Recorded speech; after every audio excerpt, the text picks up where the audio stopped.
దీనా, ఇక్కడున్నావా? ఏం చేస్తున్నావు చీకట్లో? నయోమి, నువ్వు వెళ్ళు, నేను తర్వాత వచ్చి మాట్లాడతాను ప్లీజ్. అరే, నిన్ను ఇలా వదిలేసి నేనెలా వెళ్తాను? ఆగు, లైట్ వేస్తా. ఏమైంది దీనా? ఎందుకు బాధపడుతున్నావు? చిన్నప్పటి నుంచి ఒంటరిగానే పెరిగాను. నా అనేవాళ్ళు ఎవరు లేకున్నా కూడా నేను ధైర్యంగా ఉన్నాను, ఎందుకంటే నాకు దేవుడు తోడుగా ఉన్నాడని. చిన్నప్పటి నుంచి ఒక్కొక్కటి నేను కోల్పోతూనే వస్తున్నాను.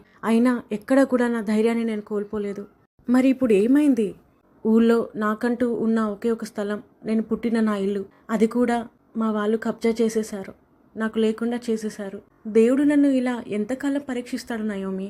దీనా, దేవుడు పరీక్షిస్తున్నాడని ఎందుకు అనుకుంటావు? నీ ద్వారా లోకానికి ఏదో మహిమ చూపించబోతున్నాడని కూడా అనుకోవచ్చు కదా. షద్రక్, మెషక్, అబేద్నెగోలు రాజు చెప్పిన విగ్రహానికి మొక్కనప్పుడు రాజు వారిని అగ్నిలో వేస్తాడు. అంటే దేవుడు వారిని ఆ టైంలో పరీక్షిస్తున్నట్ట కాదు, కానీ వారి ద్వారా దేవుని మహిమను చూపించబోతున్నాడని అర్థం. అలాగే నీ జీవితం ద్వారా కూడా దేవుడు ఆయన మహిమను చూపించబోతున్నాడేమో. ఇజ్రాయేలీలను దేవుడు ఒక్క రాత్రిలోనే ధనవంతుల్ని చేశాడు. అలాంటిది నువ్వు కోల్పోయిన వాటన్నిటినీ ఒక్క నిమిషంలో తేయడానికి దేవుడికి ఎంత పని? థ్యాంక్ యూ నయోమి, నీ మాటలు నాకు ఎంతో ఊరటని, ధైర్యాన్ని ఇచ్చాయి.